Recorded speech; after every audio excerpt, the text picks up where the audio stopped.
Brad, I'm very excited. What are you excited about? That we have Hothead's own Joel DeYoung in the house. Joel, hey, say what's up to the folks at home. Hey, what's up to the folks at home? In a genuine Vancouver accent, no yeah, less. I don't know what a Vancouver accent sounds I like. don't think it's a thing. But Joel is here, and he has brought Swarm. Yes. Now this is a downloadable PSN Xbox Live Arcade game. That is correct. Coming soon. That's right. We'll say soon. It's basically done, and we're just in submission process with Microsoft and Sony. So you know they got to work through that. But once they tell us when we're going to be able to release this, we'll do it. Fantastic. All right, this is the game. This is the Swarmite. Okay. Swarm is about having many of these guys. In fact, 50 of them. But we wanted to put this guy on the main menu so people could have a good look at him. We created this concept. Actually, we started on it about 5 years ago. We've been kind of tooling around with it for a while. Got it into full production about a year ago, and people love the character. He's cute. He's kind of daft. He's not really that bright. He doesn't look like he's all there. Scratch his butt. Does he make any noise?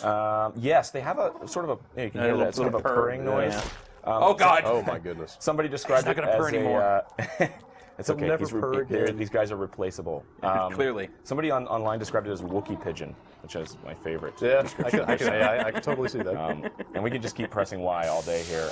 But it says do not press. Yeah, I know. You're doing the opposite of what it tells you. We knew that with gamers, reverse psychology was the right way to poor go. game design. Well, I mean, you right always off the bat. want what you can't have, right? That's right. Oh God! All right, let's go ahead and just jump Wait, into the hold game on. here. One more. Yeah, one more. Okay. Oh God! All right, I like the time delay on that one. Let's get this party started. All right, let's jump right in. Swarm. A lot of blue Okay, going on here. yeah, these guys are being transported. I'm saying, to gameplay. are those fetus versions? They are, yes, sort of. They are being projected. IBS is really an unfortunate condition. That is the first time I've heard someone say that. About that. All right, so this is the Swarm. There's 50 of these guys, and they're just going to stand here and wait for instructions.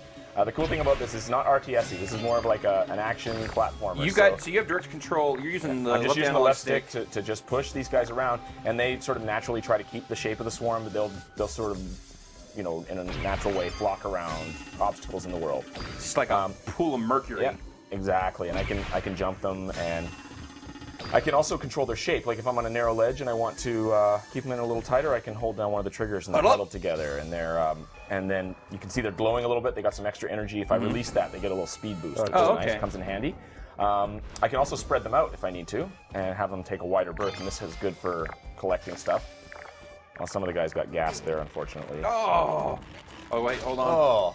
Yeah. How close can you zoom in on these guys? I can pull right in. They get the They die all the time. That's just so this is the beginning of the game. We want people to get used to this idea right away. So this is a field of traps, including leg hold traps, which I don't think are even ethical. But that's okay. These guys they're very curious, but they don't feel pain. They have no concern for their own safety. I don't think the guy murdering all the little blue guys gets to talk about ethics. Hey, I didn't animate this stuff. But, Fair enough. Anyway, Joel. it's all just about having one guy get through. Because all you got to do is get to one of these pods. They're basically health packs, and you replenish your swarm. You can see at the upper left, I'm back to 50. And I can keep moving. Is that the max that you can have here? Is 50? 50 is the size of the swarm. Okay. We played around a lot with, like, you know, this is a style of gameplay that people haven't experienced before, and making it feel intuitive and feel like you've got a good flow going. 50 really was the right number. You know, we tried even like 150 or keeping it down to 20, and I'm going to go back. I like how quickly and immediately you just lost most of your swarm there. Yeah, I did. Just like I did. Cruising and then, oh God! Get through a checkpoint here. All right, so I'm going to huddle them on this little narrow ledge. It's kind of like the anti-Pikmin, because I couldn't have felt worse every time a Pikmin would die, but here it's great. Okay, I kept all 50 there, so I got that trigger plate. Nice. Like we do reward the player for you know, like in that case I kept all 50 alive, and because I could trigger that 50, that was good. All right. So there is the encouragement to murder them, but there's also good reason to, you know, not be completely sadistic with them. Okay, I gotta keep moving here. Go, go, go. Oh God.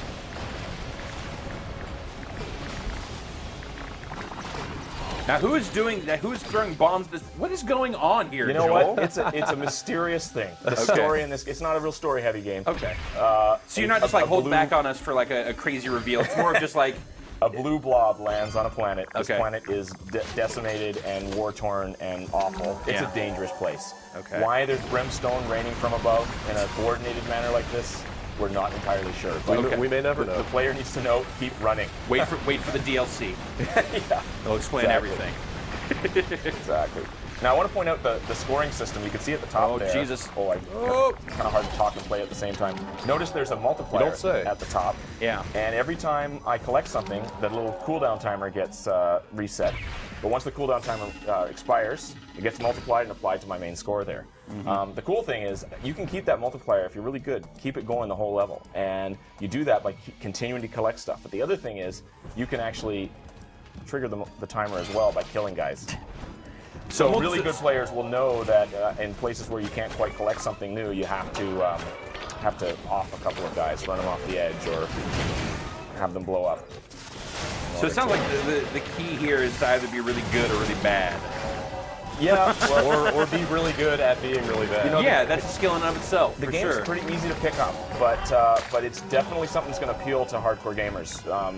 You know, games like Super Meat Boy and I was going to ask. releases I was that going to are ask super hard. if there's any like sense of comparison or like what you guys thought when you saw Super Meat Boy, because that kind of that punishing style of platformer gameplay. We think people are responding by basically like to games like that instead of saying, man, this game's too hard, I'm frustrated, or like Trials HD. Yeah. It's people are like, it's finally a game that challenges me, so it's kind of a relief. So we know that's what XBLA and PSN players are mostly looking for, and so we didn't hold back. Yeah. You can get into this game, but like if it takes you 300,000 to pass the next level, you can get 20 million on that level if you're really good. And so we've got leaderboards. Like it's all about the score. It's all sort of old school arcade style, and there's a leaderboard and a weekly leaderboard on every level. It's going to be super competitive, and it gets really addictive. Like our test team, we've got a test team in Montreal working on the game, and we've got a test team internally at Hothead, and there's a lot of competition going back and forth between those guys. So, do these points go toward anything? Can you cash them in on unlocks or any kind of no, progression the mechanic? points are used to allow you to progress to additional levels, but Okay. you don't spend the points. They're really just old school arcade. But you were collecting stuff. There were all those little purpley pinky things. Yeah, and those are the basic thing that gives you points. So let's go ahead and jump into the next level. Wait, I just realized from the main menu that was like a big giant swarmite that was pumping these things out. Yeah, that's Mama. You guys are so gross. She's your mama, and she's the one that spits you out. And she also, Although family message, I'm into it. Sure. all Wholesome. right, let me show you one of the cool ways you can combine moves. So, Okay. if you huddle your swarm together here and then you jump, they'll continue to try to squeeze together. If I keep the trigger held down, they'll pile on each other's heads. And if I do that repeatedly, they'll form a higher and higher totem. What? You can see they're kind that's awesome. they're kind of delicately balancing. Oh, I like that. And Can you move once this is? yeah, if you're careful. Oh, that's a good one. Wow. I think it's all supported on like one guy. So if you move really slowly. Is this a little bit kind of randomized and physics based? Like sort of how they fall is how they catch each Yeah, other? it's very physical. In fact, when we came up with this idea, we were just playing around with the early versions of Swarm Control, and this happened. And, Wow. the programmer was like, we have to have this in the game. So get an animation for them teetering like this, and it's done. So, and if you move too fast, they do collapse. So you have to be really careful when you're in that mode. Hey, there's a big saw over there. Yes. Look out for that. These guys, they're very distractible. So let's say you got to go to the bathroom. You put the controller down right here. Yeah. You really should go to the pause menu instead, because they will, over time, get distracted. Those wander and off. they are distracted by dangerous things. So this guy's like... Anyway, you'll lose your whole swarm that way. Actually, I don't think you'll lose the last guy that way. So this is a place where I've got to actually use stacking to be able to move forward. I get it as high as I can and then jump, and... The ones on the bottom don't get to make it. Now these triggers time out. So here's a place where I can use the spread in order to get at it faster. Get some more juicy pickups. Yeah. And let's see if I can 50. show you another way we can use stacking, because this is kind of a narrow spot. And these buttons will time out, give me some more pickups, and if I can keep it together. No. Hang on. So good. Don't panic. Oh boy. Oh boy. Oh, that's just... Okay, keep running. Keep running. Just get out. You're not going to hit those switches. No. So pretty liberally checkpointed then? It seems like the yeah, little blue spots are right. These are the natural checkpoints right breaks. here with the flags. Oh, okay, yeah. And so if I lose my entire swarm, then I'm going to get reset to that. I meant to do that, by the way. Just like that? Yeah. We believe you, Joel. That was on purpose. Oh no. Again, Okay, keep moving. all you need is a couple. So here's an example of where the swarmites have to cooperate and sacrifice themselves to progress. So we got this furnace-y looking thing spitting out gas, and the gas is poisonous. There I got a death medal for that. Talk about that in a minute. But if I press B, these guys will scurry around as quickly as they can to interact with the thing that had the B on it. And in this case, it's stuffing their bodies inside the furnace to disable it. All right. Mark Swarm for Wilhelm scream. You picked up on that, eh? We have a concept page on Giant Bomb for all games that feature the Wilhelm scream. So. We're big fans, and so yeah. it doesn't happen often. So we got lucky that awesome. that came up. Sweet. Usually you hear their purring as they go by the camera. So here is another example where they can each act individually. So I press B and they go off, scrambled, and picked up bombs. Okay. And the AI system is set up so that they're not perfect. And you can see the guy at the bottom left there. He picked up one of his buddies, and that guy's pretty well doomed. Oh, one guy jumped off. So we'll target the bombs, and they'll throw them in the guy. These guys are idiots. Oh dear. In fact, we did when I was playing this the other day. One of the guys got lucky, and he bounced off the wall and came back, and he lived. Now I'll try to be careful here, but if I send them to go pick these bombs up, hopefully they won't set off any explosives. You sort of lose control of the ones that are running off picking up bombs there momentarily. Now, if I aim at like one of these crates, they're not going to just aim at that crate. Their AI is contextual, so they'll aim at a crate wherever they can find one. And in this case, since this place is replete with explosives, all hell breaks loose. And we, the best strategy in this game is because it's rare that you're going to have the entire swarm obliterated at once. It's just charge in. Yeah. Just go for it. Seems to be a high degree of procedural randomness in this game. Yeah, I mean, it's just, it really is kind of emergent with the physics. And it's like, so we just set up the level so there's explosives and all sorts of things, opportunities for chain reactions all over the place. Ugh. All right, so you saw that thing before about death medals. Yeah. I'm just going to go ahead and show you guys. In order to further encourage players to appreciate that killing these guys is okay, we give you a reward for it. If you lose your entire swarm at once in a specific category of death, we give you a death medal. You can see at the top, and there's the categories. If you lose more than 3/4 of them at the same time, it's a mega death medal. And then we also have progressive death medals. We actually just keep track of how many deaths you've had in each category, and you can see in the asphyxiated, I finally got gold there. Whoever came up with this stuff deserves a medal. And so we give bronze, silver, and gold. There's a really, really good achievement for a really valuable one for getting all of these things completed, which you'll have to go back. But that's a lot of deaths. You're gonna have to murder a lot of these dudes. There's a leaderboard for how many deaths you've caused globally, so you can go. You can actually go and just keep pumping that up. Kind of a best worst leaderboard. Waster, that's right. And the cool thing about the PSN version, on the main menu there is a global death count. Oh, that's cool. By all region players or summed together. Yeah.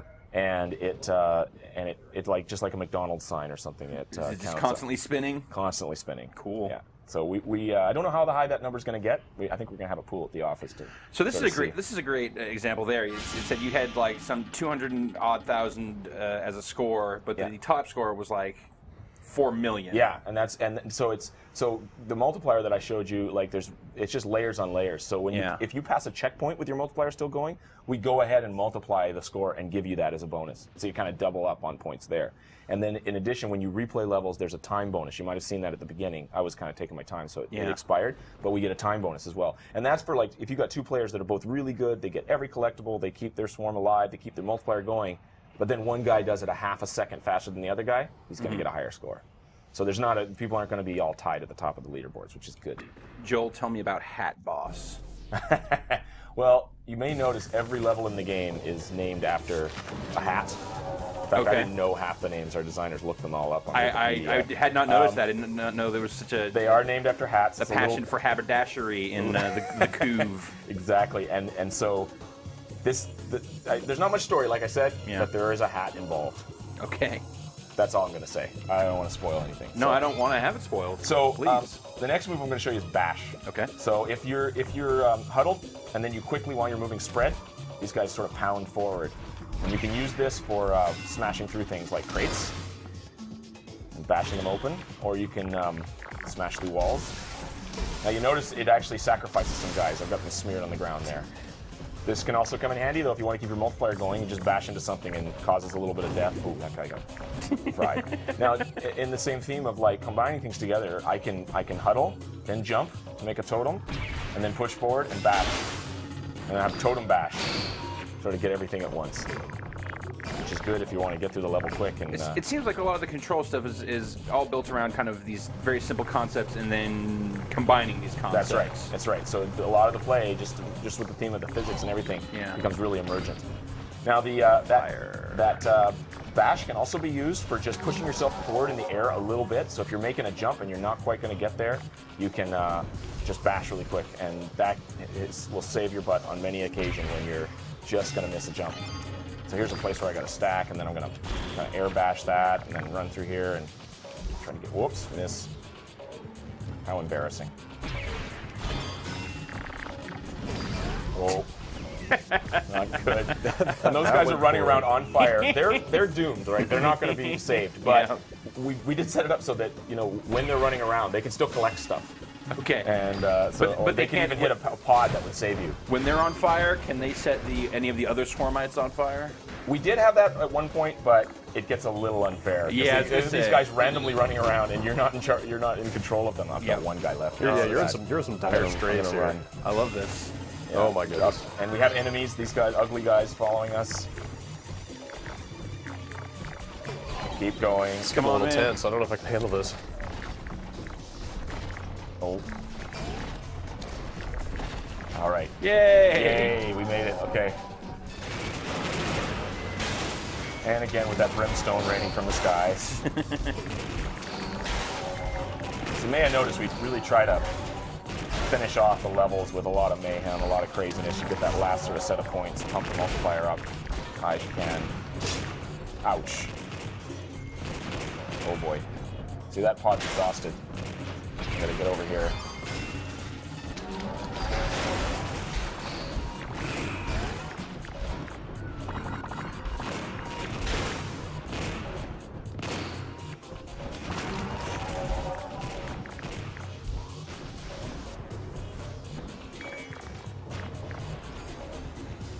Yeah, that's you made it. Yeah.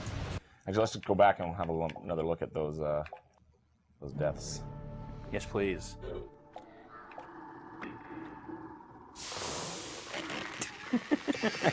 Oh. Yeah, on the camera, always nice. So how many of these are there? On the main menu, I think about 15 or so. Okay. Yeah. And is that fairly representative of? There's a lot more in game. Okay. Of course, these were high res. We had to sort of make them special. Certainly. Yeah. It's not the game engine. I think we should. Oh, that little slide at the end. That's what gets you. So what's the scope of the game? I mean, is it just kind of, you know, X number of levels and then into the game, or are you kind of broken up into different worlds? Yeah, the worlds. Each level is sort of a different world, and as you progress through, the sort of theme changes. Those early levels you saw were kind of volcano fire based, right? Let me press it. Let me press it. Okay, go ahead. The later levels we got kind of electricity based. There's like lightning storms and a lot of electrocution and so forth. And it's about 6 to 8 hours to get through the full experience. Okay. To get to the end, and then, but of course, like I said, really focused on replayability, beating your friends on the leaderboards, going back, getting all the death medals, and so forth. I think it's just their complete unawareness before it happens that is my favorite part. They have no concern for their own safety blissful at all. ignorance. Well, not even bliss. They're just kind of like just inert, just standing there, and then. What do you think a swarmite tastes like, Joel? Oh, yeah. I'm gonna guess probably chicken. I was gonna guess raspberry. I don't know. Gummy swarmites. I think that's what we need. Yeah. Oh, yeah. Maybe at the next packs we'll have to be giving out gummies. Good call, Joel. Yeah. Well, I think that about wraps up our time here with Swarm today. Take us back to the top, coming to Xbox Live Arcade. Yep, and PlayStation and Network. PlayStation Network. And we don't have an official date yet, but it's going to be very, very soon. No official date. We're just submitting it right now. Going through cert. Do you guys have a desired price point, or not yet? Okay, not yet. We'll be announcing that very soon, though. Fantastic. Well, thank you for making some time for us here today. Yeah, thanks for having me. It's really, really great to show it off. I'm looking forward to it coming out.